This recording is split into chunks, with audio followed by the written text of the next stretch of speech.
को हल्का करने के लिए एक बार फिर से हम हाजिर हैं आपके पर्सनल टैक्स गाइड के साथ। नमस्कार, मैं हूं प्रियंका संभव और आपके लिए इनकम टैक्स को आसान बनाते हैं हमारे टैक्स एक्सपर्ट टैक्स गुरु सुभाष लखोटिया। और लखोटिया जी के लिए मैं हमेशा यही बात कहती हूँ कि आप सवाल जितना भी मुश्किल इनके सामने रखिए, आपको एकदम आसान जवाब मिलेगा जो आपको समझ में भी आए और आप जिसे फॉलो भी कर सके। तो सबसे पहले आज के शो के फोकस पॉइंट्स पर नजर डालते हैं। अगर आपको देना पड़ता अपनी कमाई पर 30% टैक्स, तो टैक्स बचाने के लिए क्या आप दे सकते हैं अपने रिश्तेदारों को लोन? सही है या गलत, जानिए आगे।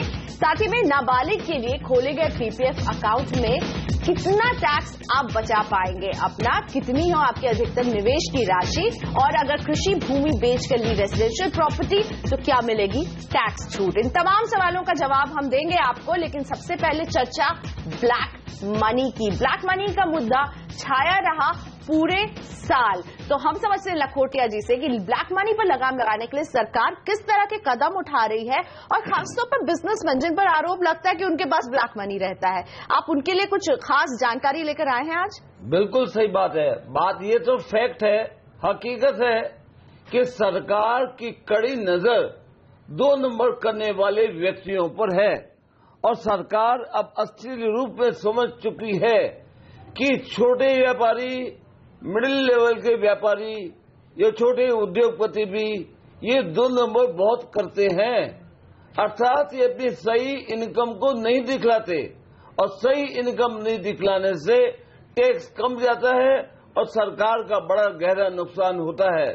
सरकार सोच रही है इसमें लगाम लगाने के नए आयाम, और उस आयाम के तहत सरकार ने कहा है कि इनकम टैक्स के छापे ज्यादा बढ़ाएंगे, साथ ही साथ पेनल्टी 300% तक लगाएंगे। और एक और बदलाव नया जो आया है वो ये है कि सरकार जो अपने इनकम टैक्स की रिटर्न जमा दी, उसके साथ साथ सेल्स टैक्स, एक्साइज ड्यूटी अर्थात अन्य टैक्सों में आपने क्या रिटर्न भरी है उसकी तुलना भी इनकम टैक्स असेसमेंट करने के लिए करेंगे, ताकि करदाता की चोरी पकड़ी जा सके। और इसके लिए मेरा सजेशन यही है टैक्स पेयर से, पर्टिकुलरली बिजनेसमैन से, कि अपनी करेक्ट इनकम दिखलाएं। जो हो गया पहले हो गया, पर अब सरकार बिल्कुल कड़क रहेगी, टैक्स चोरी होने नहीं देगी। यानी कि कड़ी नजर सरकार हर टैक्स पेयर पर रखेगी, और खास तौर पर बिजनेसमैन पर, इसलिए अपने खाते बिल्कुल क्लियर रखिए। अब शुरुआत करते हैं अपने दर्शकों के सवालों के सिलसिले को। मेरे साथ मुंबई से जुड़ रहे हैं एस रूपचंद जी। नमस्ते रूपचंद जी, स्वागत है आपका। बताइए क्या परेशानी है टैक्स को लेकर? नमस्ते लखोटिया जी, मेरा नाम रूपचंद है, मैं मुंबई से बात कर रहा हूँ। लखोटिया जी, मैं 30% टैक्स ब्रैकेट में हूँ, और मेरी वाइफ है 20% के टैक्स ब्रैकेट में। मेरी वाइफ की इनकम है खाली क्यूमुलेटिव फिक्स्ड डिपॉजिट से, जिसका इंटरेस्ट हर वक्त आता नहीं है, लेकिन उसे पीपीएफ और एनपीएस का फायदा चाहिए हर साल। तो क्या मैं उसकी तरफ से पैसा इन्वेस्ट कर सकता हूँ? ये पहला सवाल है सर। दूसरा सवाल है, मेरी मदर एक मिनट, पहला सवाल का पहले उत्तर दे दे। सबसे पहले तो आप अपनी पत्नी को चाहे कितना भी प्यार करें, वो उनके बिहाफ में आप इन्वेस्टमेंट कर और पत्नी लाभ ले ले, ये नहीं हो सकता है।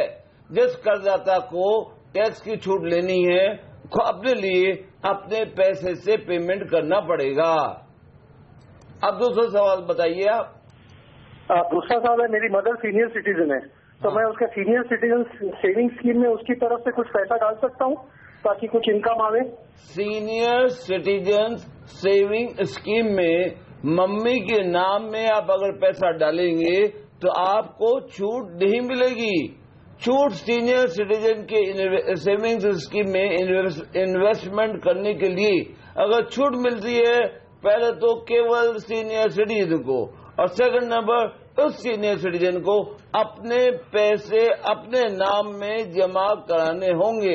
अतः आप अपनी मम्मी के लिए अगर इन्वेस्टमेंट करें तो सीनियर सिटीजन सेविंग स्कीम का बेनिफिट और टैक्स छूट आपको नहीं मिलेगी। और अगला सवाल अमित भूपल का है और इनका सवाल से ज्यादा एक आइडिया ये पूछ रहे हैं और समझना चाहते हैं आपकी राय। ये भी 30% टैक्स ब्रैकेट में आते हैं और अपनी सारी बचत फिक्स डिपॉजिट में रखते हैं, जिसके ब्याज पर इन्हें 30% टैक्स देना पड़ रहा है। तो जानना चाहते हैं कि क्या टैक्स की देनदारी कम करने के लिए ये कुछ रकम अपने पिता को लोन में दे सकते हैं?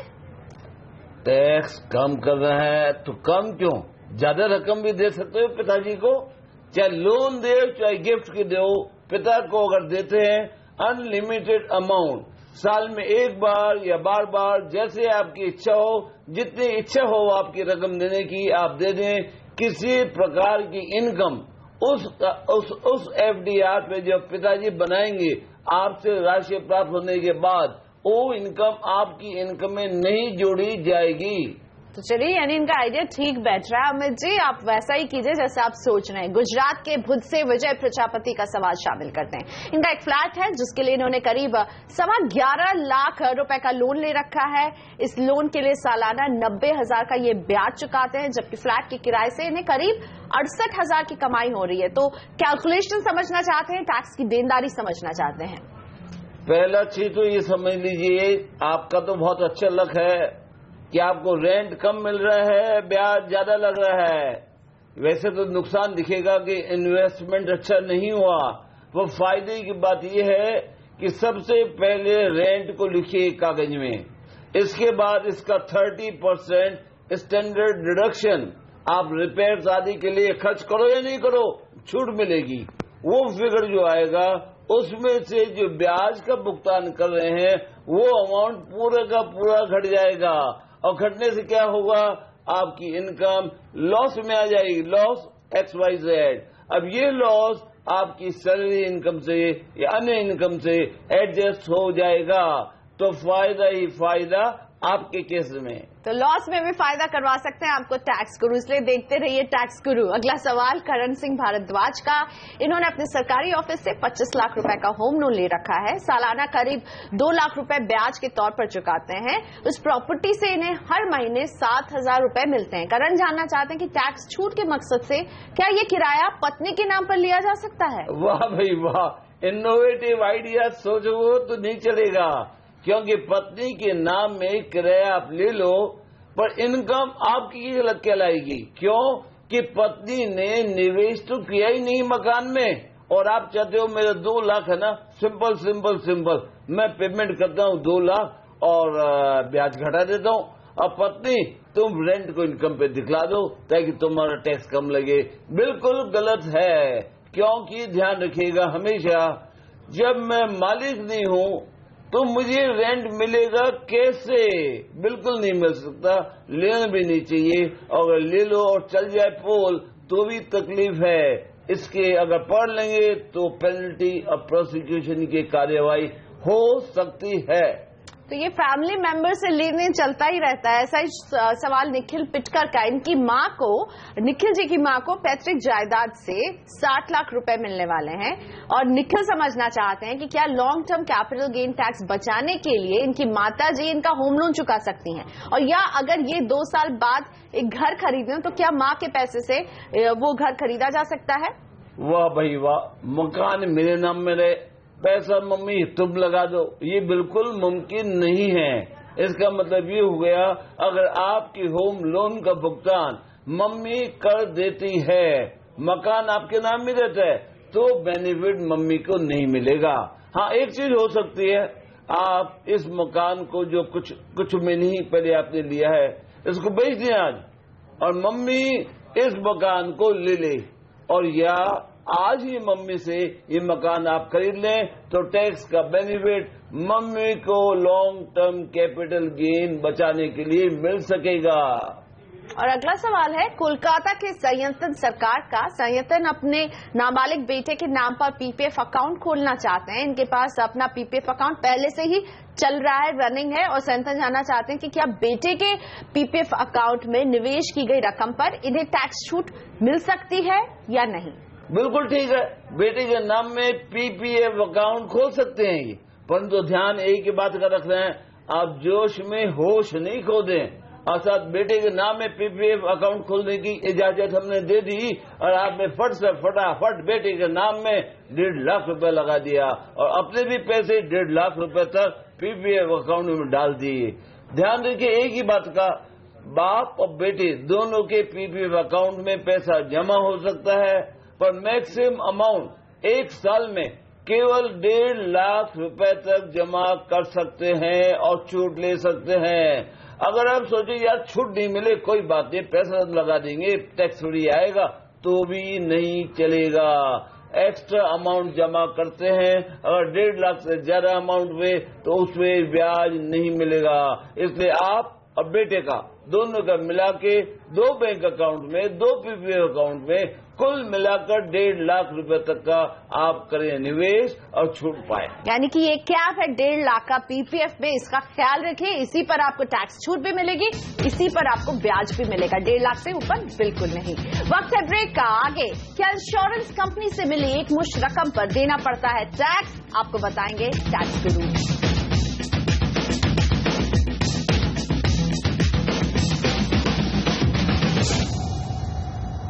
Welcome back. आप देख रहे हैं टैक्स गुरु। टैक्स से जुड़े आपके तमाम सवालों का जवाब हम देते हैं अपने इस कार्यक्रम में, लेकिन एक काम की बात आपके लिए, सरकार कोशिश कर रही है कि टैक्स से जुड़े कानूनी मामलों का बोझ कम कर सके। तो क्या उपाय लेकर आई है सरकार, इससे तफसील से समझते हैं लखोटिया जी से। लखोटिया जी, तो एक तो टैक्स का टेंशन होता है और अगर टैक्स को लेकर कोई विवाद हो जाए तो फिर कानूनी मामले का टेंशन होता है, लेकिन ये दूसरा टेंशन जो अब कम होने वाला है। बिल्कुल कम होने वाला है। और ये बात है कि वो टेंशन क्या है, क्या कम होगा, ये मैं पहले बताऊं आपको। उसके पहले हम चाहेंगे कि हमारे सभी दर्शक जोरदार तालियों से सरकार का स्वागत करें इस नए इनिशिएटिव का। जी हाँ, ये इनिशिएटिव आपकी हमारी टेंशन को कम करने वाला है। कैसे कम करेगा? पहले ये नियम था अब तक कि आप अपील में जीत गए और सरकार आप खुशियां मना रहे हैं, लड्डू बांट रहे हैं, इनकम टैक्स अपील में हम जीत गए साहब, और उधर जाके 15 दिन बाद नोटिस आ गया कि सरकार ने इनकम टैक्स अपीलेट ट्राइब्यूनल के अंदर केस कर दिया। इसी तरह अपीलेट ट्राइब्यूनल में जीत गए और सरकार ने हाई कोर्ट में मैटर ले गया और आपको हो गई तनाव। परंतु अब सरकार के नए इनिशिएटिव के हिसाब से हजारों लाखों व्यक्तियों को लाभ होने वाला है। और ये लाभ इस प्रकार से है, सरकार ने सर्कुलर नंबर 21 डेटेड 10 दिसंबर ये सर्कुलर जारी कर डिटेल्ड गाइडलाइंस दे दी है कि अगर सरकार के अंदर अपील अगर आप जीते हैं, अपीलेट ट्राइब्यूनल जाने की गवर्नमेंट सोच रही है, तो सरकार ट्राइब्यूनल में अपील नहीं करेगी अगर आपका टैक्स का इम्पैक्ट 10 लाख रुपए तक है। और ये 10 लाख की राशि ब्याज को छोड़ के उसके अलावा 10 लाख तक है तो सरकार ट्रिब्यूनल में नहीं जाएगी। और आप जो जीत गए सीआईटी अपील में, वहां जीते मस्त रहो। इसी प्रकार अगर ट्रिब्यूनल में आप जीत गए और सरकार हाईकोर्ट जाने की सोच रही है तो 20,000 लाख रुपए टैक्स तक सरकार हाई कोर्ट नहीं जाएगी। और इसी तरह लास्ट में सुप्रीम कोर्ट जाने की तैयारी, क्योंकि आप हाई कोर्ट में जीत गए तो सरकार नहीं करेगी। 25 लाख से ज्यादा अगर टैक्स का इम्पैक्ट है तभी करेगी। तो ये कुल मिलाकर बहुत ज्यादा फायदे की बात है और टैक्स में इस प्रकार के उत्साहवर्धक बातें आने से प्रेरणा मिलेगी और सोचेंगे टैक्स थोड़ा ज्यादा दे। और अब फायदा करवाते हैं अपने उन दर्शकों का जो हमसे जुड़ते हैं हमारे शो में। जोधपुर से आशीष भंडारी मेरे साथ है। नमस्ते आशीष जी, बताइए क्या दिक्कत आ रही है? नमस्ते लखोटिया जी। नमस्ते जी। जी सर, मैं ये कह रहा था कि असेसमेंट ईयर 8-9 में मेरी एक डिमांड निकली है। हाँ हाँ। तो उसमें ये हुआ है कि अब मैं उसकी कॉपी कैसे मांगू डिपार्टमेंट से, क्योंकि मेरा जुरिसडिक्शन पहले था कर्नाटका जब मैंने ये रिटर्न फाइल किया था।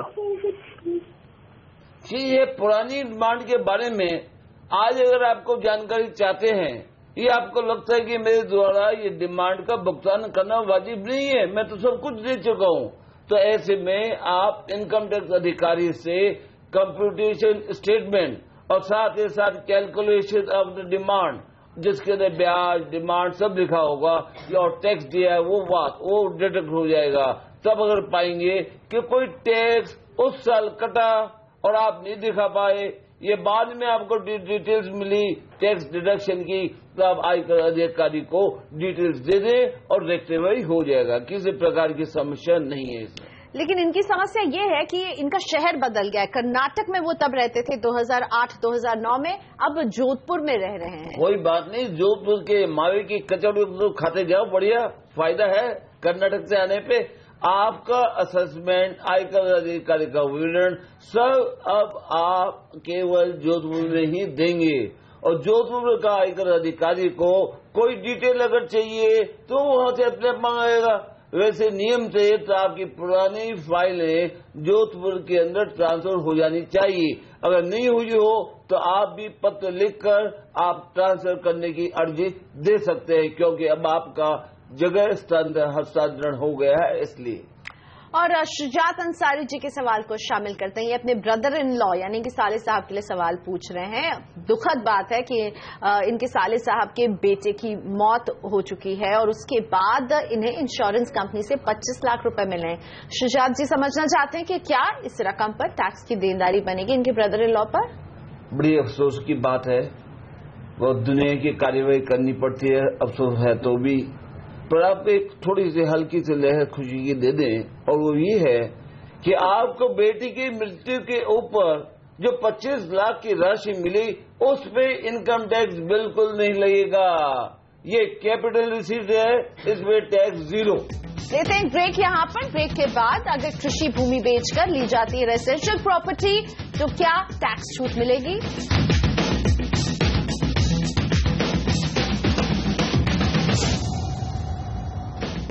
Welcome back. आप देख रहे हैं टैक्स गुरु और देखते रहिए टैक्स गुरु, क्योंकि हम आपके फायदे की बात लेकर आते हैं, आपका टैक्स बचाते हैं और आपके तमाम सवालों का जवाब देते हैं। सीधा रुख करते हैं आपके सवालों का। पुणे से अमोल पवार जानना चाहते हैं कि उनके नाम पर है एक एग्रीकल्चरल लैंड, कृषि भूमि, जिसे ये बेचकर पुणे में एक फ्लैट खरीदना चाहते हैं और समझना चाहते हैं कि टैक्स नियम क्या कहते हैं लखोटिया जी, क्योंकि इन्हें डर है कि ये एग्रीकल्चरल जमीन बेचने उसके बाद फ्लैट खरीद में कुछ गड़बड़ तो नहीं हो जाएगी। पहले एक सेकंड, आपने कहा फायदे की बात लाते हैं, फायदे की बात नहीं लाते, फायदे की बातें लाते हैं। एक से ज्यादा बातें, एक से ज्यादा टैक्स का फायदा। अब आइए, एग्रीकल्चर लैंड हमने बेच दी, अब बेच के हमको लेना है फ्लैट या मकान, तो ऐसे में पूरी बेची हुई राशि को निवेश कर देंगे मकान में तो हमारा टैक्स बच जाएगा। बिल्कुल ध्यान रखना एक ही बात का, मकान बेचे, मकान खरीदे तो उसके अंदर केवल कैपिटल गेन की राशि निवेश करना जरूरी है, पर मकान के अलावा अन्य कोई भी आइटम बेच रहे हैं तो फुल सेल प्राइस को निवेश करना पड़ेगा, तभी जाके आपका लॉन्ग टर्म कैपिटल गेन बचेगा। देहरादून से एस कुमार के सवाल को शामिल करेंगे। इनके नाम पर एक घर पहले से है, अब ये एक दूसरे शहर में एक और घर अपने नाम पर खरीदना चाहते हैं, लेकिन इस घर में इनका बेटा रहेगा। तो कुमार साहब जानना चाहते हैं कि क्या दूसरे घर पर भी इन्हें टैक्स देना होगा? इतने स्वार्थी मत रहो भैया कि सब प्रॉपर्टी मेरे ही नाम में। दूसरे शहर में दूसरा मकान खरीदना चाहते हो खरीद लो, पर टैक्स लगेगा दूसरे मकान पे, और फिर भी खरीदना भी चाहते हो, टैक्स भी नहीं देना चाहते, तो क्या करें? तो बेहतर ये होगा आपके लिए कि आप दूसरे शहर में दूसरा मकान अपने नाम में नहीं बल्कि अपने पैसे बेटे को गिफ्ट देके बेटे के नाम में खरीदें, तो किसी प्रकार की समस्या का सामना नहीं करना पड़ेगा। धन्यवाद लखोटिया जी, इतनी सारी फायदे की बात नहीं, बातें लाने के लिए, आपका टैक्स बचाने के लिए। लेकिन आज हमारे पास इतना ही वक्त था। आप अपने सवाल हमें SMS के जरिए भेज सकते हैं। टीचर लिखकर स्पेस दीजिए, अपना नाम और सवाल हमें 51818 पर भेज सकते हैं। आप हमें ईमेल कर सकते हैं tax@moneycontrol.com पर। ये पता आपकी स्क्रीन पर दिख रहा है, इस पर भी भेज सकते हैं अपने सवाल। याद रखिए, सवाल के साथ अपना नाम और फोन नंबर भी हमें जरूर भेजें ताकि हम आपसे संपर्क कर सकें। तो टैक्स गुरु में आज मुझे और टैक्स गुरु हम दोनों को यही इजाजत दीजिए। अगले हफ्ते हम फिर हाजिर रहेंगे आपका टैक्स बचाने के लिए। नमस्कार।